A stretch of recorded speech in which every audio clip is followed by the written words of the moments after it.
I was on a business trip for a few days when I received a text from my wife's number. "Dear sir, I'm a salesperson at the car dealership. Seeing you this morning made my heart skip a beat. I was wondering if you'd be interested in getting to know me?"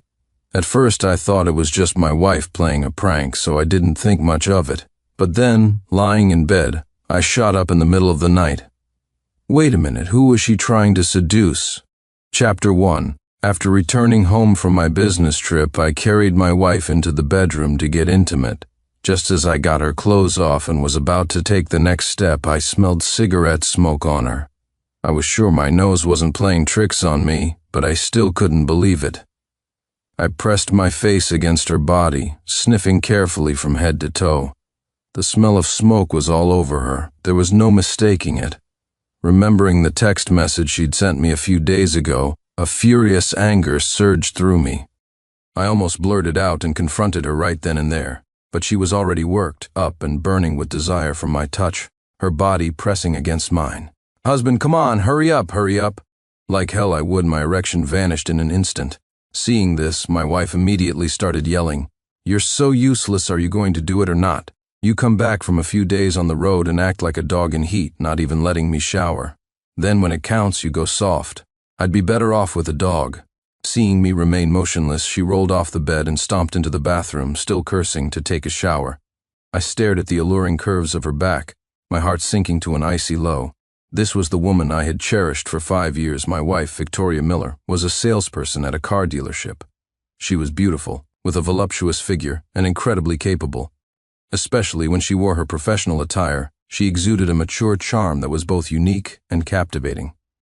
I used to be proud of having such a stunning wife, but now, the image of her in that uniform just made me feel sick. As I was lost in thought, her phone on the bedside table lit up. My heart pounded with anxiety. While she was in the shower, I secretly picked it up. I had never checked her phone before, but I had always known her passcode.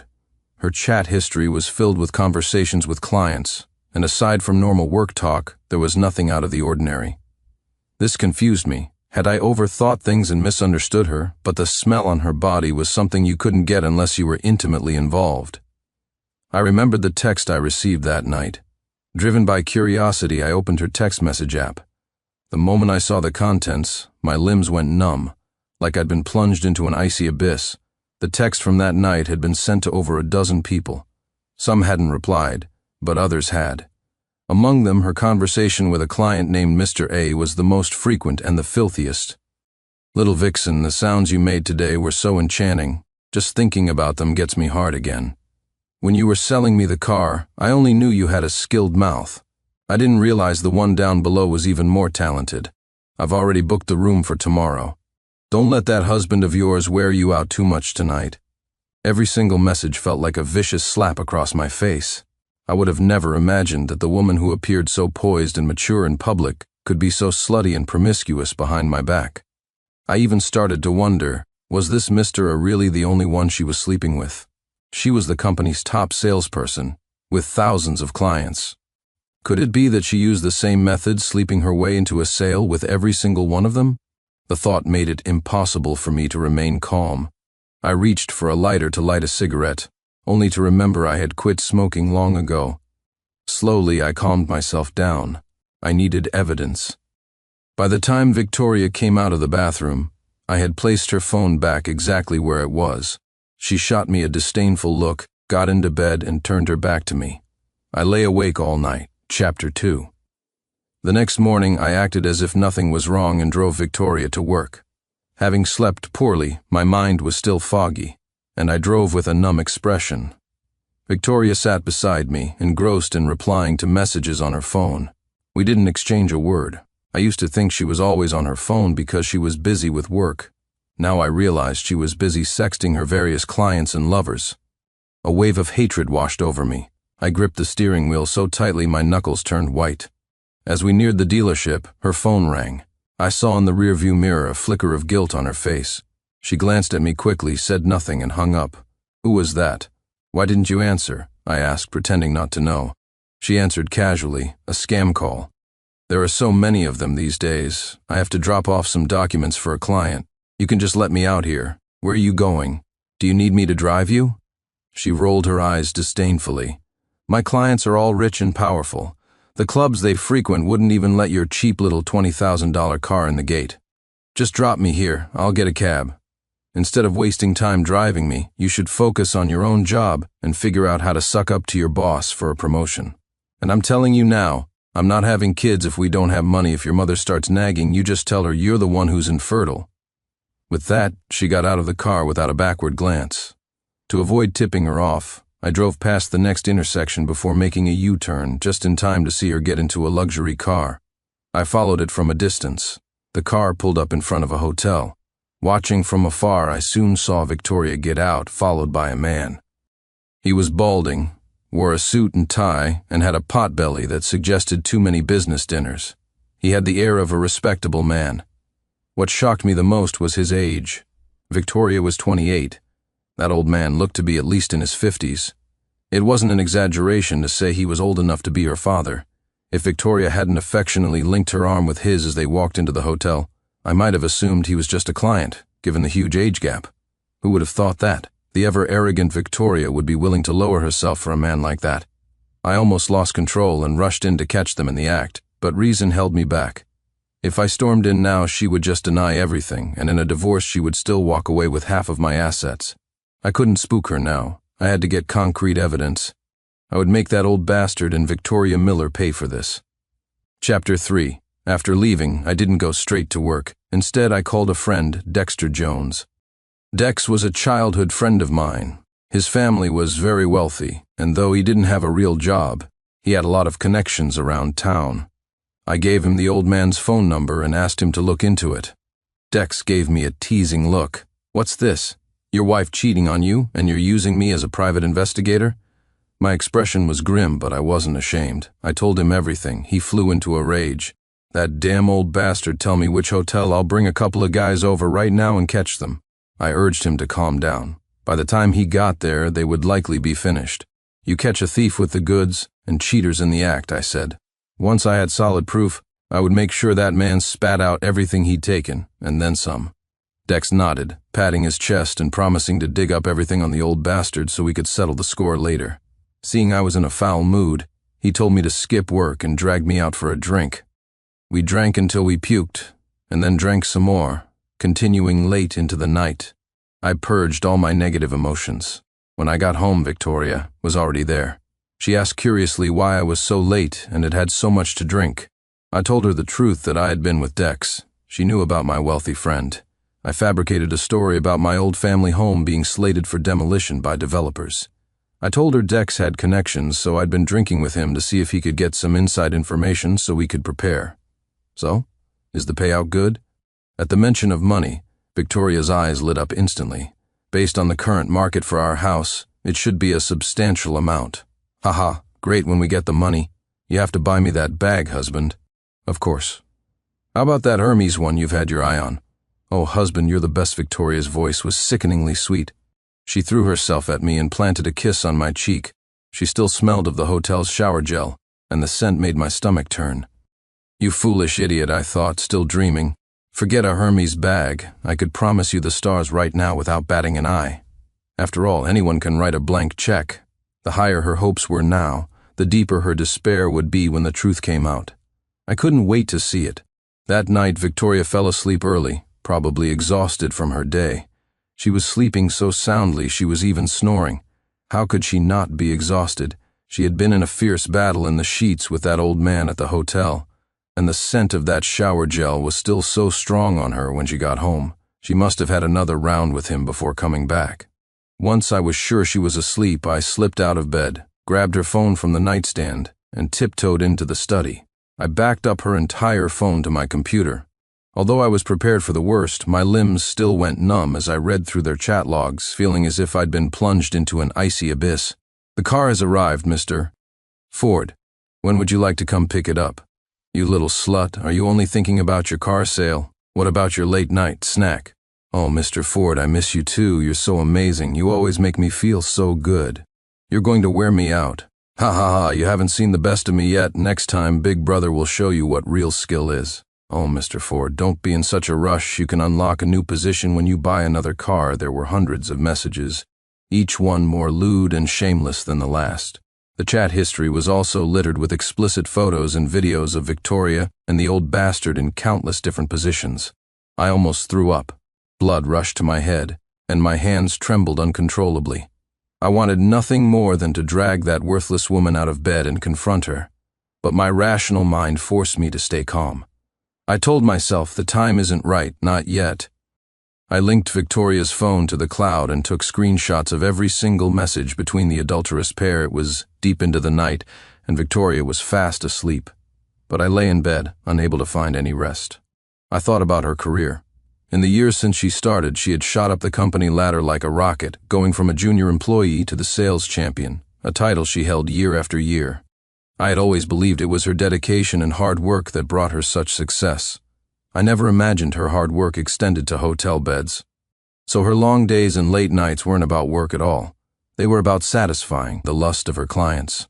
In all our years of marriage, I could honestly say I had given her my everything. Even though I was just an ordinary office worker, whenever she wanted a watch or a bag that cost thousands, I never blinked an eye. Damn it. While I was out there working my ass off, she was busy making a fool of me. I tossed and turned until 2 or 3 in the morning.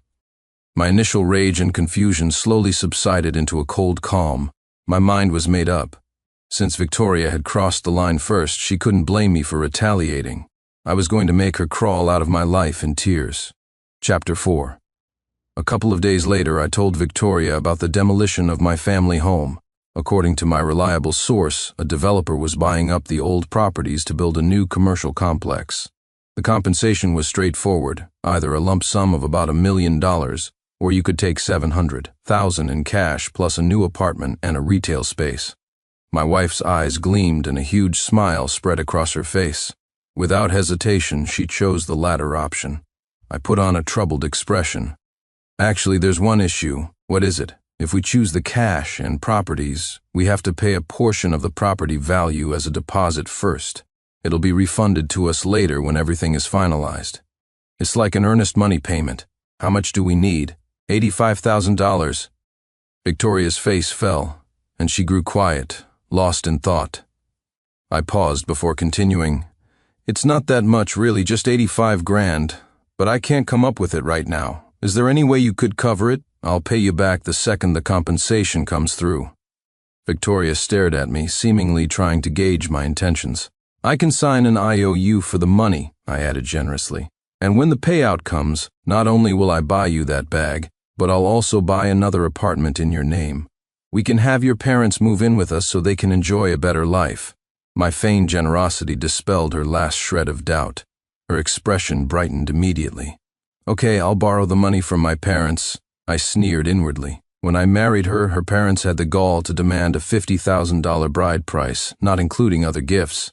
I was blinded by love back then and paid it without a second thought. Her parents had claimed they wouldn't touch the money and would save it for our new family. In reality, they'd used it all to buy a car for their son. Victoria had been the company's sales champion for years, earning a hefty salary and commissions. Yet she still came to me for all her expenses. The money she earned was deposited into her parents' account, under the guise of letting them manage her finances. In truth, it was all to support her good-for-nothing brother. Over the years, Victoria had earned far more than $85,000, not to mention all the money they had managed to squeeze out of me under various pretexts. Despite all this, she often complained that I didn't earn enough, that I couldn't provide her with the life of a wealthy socialite with maids. Ha, a wealthy socialite. She could keep dreaming. Chapter 5. The next day, I made an excuse that I had to work overtime for 2 straight days and wouldn't be coming home at night. Victoria feigned concern for a few moments before quickly hanging up. Not long after, Dex, who was staked out near my apartment, called. Damn, bro, you're a psychic. She really went out on a date. I smirked. Of course she would. The previous night I had deliberately teased her in bed, getting her all hot and bothered until she was clinging to me. But right at the crucial moment, I pulled back, feigning disinterest.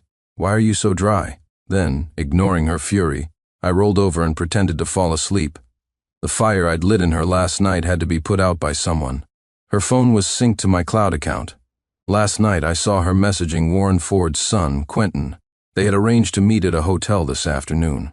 Quentin had already booked the room and sent her the room number. I chuckled coldly. I took the photo Dex had sent me a shot of Victoria and a man entering the hotel from behind and sent it from an anonymous number to Warren Ford. I also sent a few texts, just in case he missed the first one. Old bastard, Victoria is with me now. I suggest you stop bothering her.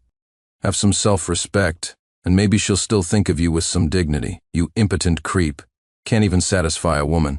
Vicky told me she was just faking it with you. She said you're as thin as a toothpick and can't last 2 minutes. Vicky says I'm her true love, that only I can satisfy her. What's the point of being so clingy? If your dirty secrets get out, you're the one who'll be embarrassed. Sure enough, a few moments after I sent the messages, my phone rang with his number. Of course, I didn't answer. I just hung up. Immediately, a barrage of texts came through. Who the hell are you, you shameless pretty boy? That stinking bitch Victoria has some nerve. That whore for the masses thinks she's hot stuff, huh? Does she not know what a worthless piece of trash she is? Give me your address, I dare you. See if I don't come over there and beat you to death. I quickly replied, The Grand Royale Hotel, room 403. Come and get me if you've got the guts. I'd love to see how you're going to beat me to death, you impotent old bastard. I then turned off the screen and tossed the phone aside. Excellent. I had successfully enraged old man Ford. Victoria wasn't going to have a good day. And what's a good show without an audience? I went and invited Victoria's entire family over. When her parents heard I needed to borrow a large sum of money and was willing to sign an IOU, they brought a whole crowd of her aunts and uncles to act as witnesses. I took them all to the Grand Royale Hotel. I booked 7 rooms on the same floor as room 403. It didn't matter, the more audience members, the more applause. Before I had even settled all the relatives, my father-in-law, Harold, eagerly pulled me aside to write the IOU, grinning from ear to ear. Son-in-law, I always knew you were a promising young man. My Vicky is a college graduate, and so beautiful. You have no idea how many men were lining up to marry her. There was this one nouveau riche guy, drove a fancy car, wore a big gold chain. I'm the one who convinced her mother. That guy was a brute, always getting into fights. Not like you, an educated, civilized man. I knew I hadn't misjudged you. I nodded along, my eyes filled with scorn. Honestly, a brute like that was probably exactly what Victoria deserved. Someone who would beat her until she couldn't move. Then we'd see if she still had the energy to cheat. Son-in-law, he continued, I hear you're planning to buy Vicky a house. Now, I'm not one to meddle, but what does a married woman need with so many houses? Why not give it to our Brandon? You know how girls are these days, so materialistic. They need a car, a house, all that stuff for marriage. As his brother-in-law, you should help him out a bit, right? The old man's scheming was so obvious it was practically slapping me in the face. I was supposed to spend my money on a house and just hand it over to his son for free? Why? I wasn't his father. I never realized this family could be so shamelessly thick-skinned, asking for a house so openly. Sure, I said. As soon as the compensation comes through, we can buy a house for Brandon. Harold Miller froze, staring at me as if I were a stranger, a prize-winning fool ripe for the picking. He clapped me on the shoulder, and he and the other relatives began showering me with compliments. Meanwhile, Brandon Miller was completely absorbed in his video game, looking utterly unconcerned, without so much as a word of thanks. Just as everyone was in high spirits, Dex sent me a text. The fish has taken the bait. A moment later, a loud commotion erupted in the hallway. Routine inspection opened the door. Don't waste our time hearing the noise. I pretended to be surprised and stepped out of the room. The others followed close behind. With a click, the door to 403 opened. A hefty older man quickly stormed in with several people. Immediately, we heard a woman's scream and a man's curses from inside. Everyone loves drama, especially drama this juicy. A crowd of aunts and uncles immediately surrounded the doorway. I smirked inwardly and moved closer to the action. Peeking through the crowd, I saw Victoria, her hair a mess, clutching a blanket around her body. She was being held by 2 large men in black, her face stained with tears and marked by a red handprint. The hefty man was relentlessly slapping another man, who was completely naked. Dad, I'm sorry it was this woman. She seduced me. I didn't know she was your woman too, Quentin cried.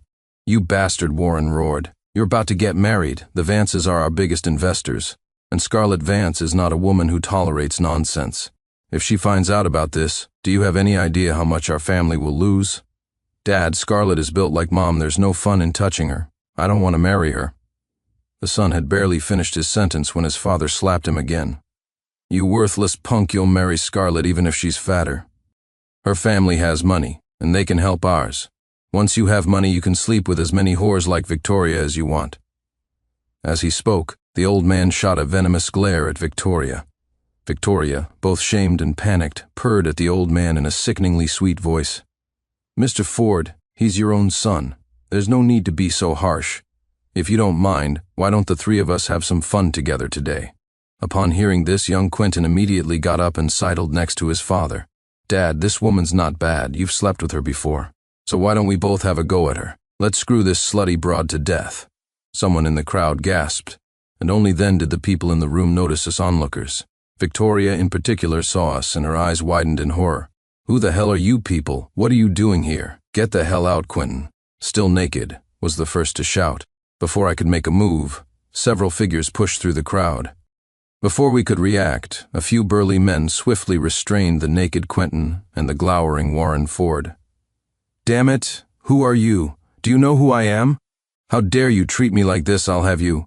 Quentin's threats were cut short by a punch to the jaw that sent him sprawling to the floor. "You bastard, cheating on my sister, are you?" one of the men yelled, pummeling the downed Quentin. Quentin was powerless to fight back, only able to groan in pain. Next, with a woman's shriek, the blanket wrapped around Victoria was ripped away, exposing her naked body. Two hefty women tore the blanket off. One slapped her face while the other pulled her hair, both kicking and punching her. "You stinking bitch, daring to seduce my husband and my son, you worthless little slut. I'm going to kill you today." Meanwhile, the elder Mr. Ford was forced to his knees, begging for mercy. The scene descended into utter chaos. I watched the drama I had directed unfold, a cold smile on my face. Chapter 7. On the way to the hotel with Victoria's parents and relatives, I had compiled all the chat logs and explicit photos of Warren Ford and Victoria. I sent them anonymously via text to his wife, Brenda, and his soon-to-be daughter-in-law, Scarlett. I also helpfully included the room number. As expected, they did not disappoint me. "Oh my," exclaimed the aunts and uncles behind me. "I remember Vicky used to be such an honest and decent girl. How did she start sleeping around after getting married?" "Decent? Didn't you hear what she just said? She wanted both the father and son to have a go at her. How could she be so shameless? She hid it so well. We never knew she was a whore behind our backs." "Exactly. I was always wondering how the Miller family could afford to eat and drink so well without anyone working. Turns out it was blood money their daughter earned as a prostitute. If my daughter brought such shame on us, I'd have strangled her myself." The truth was, the moment I'd agreed to buy Brandon a house, the relatives were already overflowing with jealousy. Naturally, they wouldn't miss this chance to kick her while she was down. "That's human nature for you," Victoria screamed in pain, completely helpless against the two middle-aged women who were each twice her size. At this point, no matter how ashamed Victoria's parents felt, they had no choice but to step in and protect their daughter. Perhaps emboldened by her parents' presence, or perhaps driven to fury by the beating, Victoria decided to throw all caution to the wind. "Fine, you old sow. Let's get everything out in the open today. Not only did I sleep with your husband, I slept with your son too. They both said the sight of you makes them want to puke. Why don't you take a look in the mirror? Your men certainly enjoy themselves with me." Her words left everyone in the room stunned. Victoria's triumphant moment was short-lived. Her father slapped her so hard she flew from the bed to the floor. "Look what you've said. How can you be so shameless? Your brother's new house is gone, all because of your whorish behavior. Why did I ever have a piece of trash like you? Your mother and I fed you, clothed you, and this is how you repay us? You worthless thing, you let a sure thing slip right through our fingers. I'll teach you to cheat. I'll teach you." Victoria's father rained slaps on her, left and right, making her already scratched-up face even more swollen. If this had been the past, I would have been heartbroken, desperate to protect her. But now, looking at her, I felt not a shred of pity. After watching the show for so long, it was time for me to get my own revenge. I summoned my anger, walked up to Warren Ford, and before he could react, I punched him again and again. Dex and the guys he'd brought, who had been watching from the crowd, rushed forward to restrain Warren's wife and her entourage. I'd been holding in that punch for too long, and the old bastard was caught off guard. He started bleeding quickly, The people around weren't stupid. They had figured out who I was. So as I landed punch after punch, no one tried to stop me. When I felt I'd done enough, I let go of Warren Ford and stared menacingly at Victoria. I gave you my heart, and you deceived me for so long. He's old enough to be your father. You make me sick. A divorce. We're getting a divorce. You cheated, you betrayed me. You're the at-fault party. You won't be taking the house or the car. By now, Victoria was a bruised and bloody mess from her father's beating. Hearing my demand for a divorce, her father immediately put on a fawning smile. Son-in-law, you can't get divorced over a little thing like this. Vicky has been married to you for years. She's worked hard for this family. You can't do something so heartless, I sneered internally. This family's talent for twisting the truth was simply astounding. Victoria Miller, I said, if you agree to a divorce now, I'll go easy on you and won't make things too ugly. Chapter 8. Perhaps stunned by my words, Victoria opened her mouth but said nothing. Her father, however, was not satisfied. Son-in-law, you're wrong to say that. This isn't entirely our Vicky's fault. If you couldn't satisfy her, I don't think she would have gone looking for it elsewhere. We will not agree to this divorce. And don't you dare go back on your promise to buy our family a house. If you insist on a divorce, then you'll give Vicky the house you live in now as compensation for the years of her youth you've wasted. And the house for our Brandon, you have to give us that too. A house? In your dreams. There was no demolition, no compensation. I made the whole thing up to screw with you, and you fell for it. You have no one to blame but your own greed. There are plenty of witnesses here. Victoria's infidelity is a fact. Legally, the at-fault party in a divorce leaves with nothing. If this goes to court, not only will I make sure Victoria leaves with nothing, but her earnings from all these years are considered marital property. I have the right to half of it. I imagine her commissions over the years add up to quite a bit. As for your son's house, he's no longer related to me. Why should I pay for him? It's not like his parents are dead, and even if they were, it's not my responsibility as a stranger to buy him a house. Hearing this, her father's face contorted with rage. We won't agree, so you can forget about a divorce. We'll drag this out for the rest of our lives. We have nothing to lose. Let's see who can outlast whom. I laughed coldly. Old man, this is a society of laws. I don't need your agreement. I only need the courts. Today, I will pack up all of Victoria's things and throw them out. If you are shameless enough to come to my home and harass me, I can call the police and have you arrested. And once you have a criminal record, don't say I didn't warn you. Your son will never find a wife. No woman wants to marry into a family with a criminal record. It affects the next generation. At this, her father's arrogant demeanor faltered. Her mother, driven mad with anger, started slapping Victoria's naked body again and again. You could have just cheated, but you had to get caught in the act. Who can save you now? You have no shame, but why did you have to drag Brandon down with you? The promised house is gone. Everything is gone with that. Victoria's mother collapsed to the floor, wailing. Victoria, her face ashen, turned to me. Oblivious to her own nudity, she lunged forward and grabbed my hand, her voice pleading. Husband, I was wrong. Please forgive me, okay? It was those disgusting men. They threatened me. They said if I didn't sleep with them, they wouldn't buy my cars. If I didn't do what they said, they would have had me fired. Everything I did, all the sacrifices I made, it was to earn money for our family. It was all for you, for me? You sent out seductive texts in the middle of the night for me. You slept with the father in the morning and the son in the afternoon, reeking of smoke for me. I looked at her, my face a mask of indifference. Victoria, in all these years you've never respected me. You haven't spent a single penny of your earnings on our home or on me. And now you're telling me everything you did was for me? Do I look that easy to fool? I yanked my hand away from her grasp. From this moment on, you and I are finished. I advise you to be smart and agree to the divorce quietly. For the sake of our past years together, I won't ask for any of the money or things I gave you back. But if you dare to fight me on this, I have no problem escalating things and letting everyone admire your exquisite body.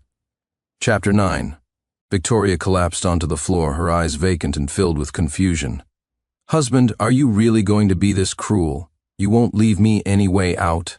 All these years, even if you'd hired a prostitute, it wouldn't have cost this little. I never imagined Victoria would compare our years of marriage to hiring a prostitute. I stared at her coldly, as if she were a complete stranger. You chose this path. I have been more than fair. I have proof of your sexting. If you were to die, I would still post it all online for everyone to see.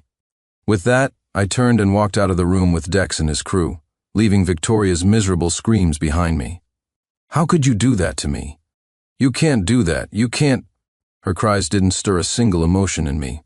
You were merciless to me, so why should I be merciful to you? When she cheated so brazenly, lying to me again and again, when I offered her my whole heart only for her to toss it aside like trash, where did that leave me? It was too late for regrets. Once, she was the princess I placed on a pedestal, cherished and adored. But perhaps because that love came too easily, she saw it as cheap and unworthy of her, finding fault in everything. When people are put on a pedestal, they tend to forget who they are. She seemed to have forgotten that before she met me, she was just the unwanted daughter in a family that favored its son, forced to do manual labor and have her marriage planned out for financial gain. Just because she had some looks, she thought she could climb the social ladder, even if it meant selling her own body. She never considered that there are countless beautiful women in the world. Once beauty becomes a transaction, what happens when men have had their fill of it? You're tossed aside like trash, becoming nothing more than a plaything for men and a pawn in their games of power and fortune. Given her background, a mooching brother, and a pair of blood-sucking parents, I doubt she will ever find another man who will devote himself to her as I did. As soon as the mandatory divorce cooling-off period was over, I officially got my divorce papers. 6 months later, my parents started setting me up on dates. This time, I wasn't in a hurry. I only had one requirement for a future wife. She had to be a good person.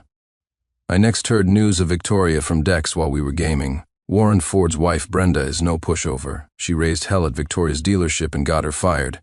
Apparently, Victoria's parents now think she's useless and a disgrace. They kicked her out and won't let her come home. They're trying to marry her off to old lame leg who runs the corner store in their village.